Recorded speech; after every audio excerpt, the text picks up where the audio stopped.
نحمدہ و نصلی علی رسول الکریم۔ ساتھی نے مسئلہ لکھا ہے، پانی کھانے کے دوران کھانے سے پہلے پینا چاہیے یا کھانے کے بعد پینا چاہیے؟ تو دیکھو، کھانا الگ چیز ہے اور پینا الگ چیز ہے۔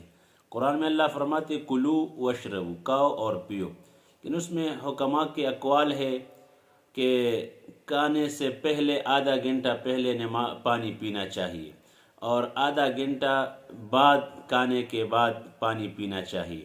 تو یہ صحت کے اعتبار سے بہتر ہے، کیونکہ اگر ہم کھانا بھی کھاتے رہے ساتھ ساتھ پانی بھی پیتے رہے، مشروبات بھی پیتے رہے، تو یہ جسم کے لیے مفید نہیں ہے۔ جسم کے اعتبار سے فزیکلی طور پر یہ نفع بخش نہیں ہے، یہ نقصان دہ ہے۔ تو لہٰذا کھانے سے آدھا گھنٹہ پہلے پانی پی لینا چاہیے اور آدھا گھنٹے کے بعد۔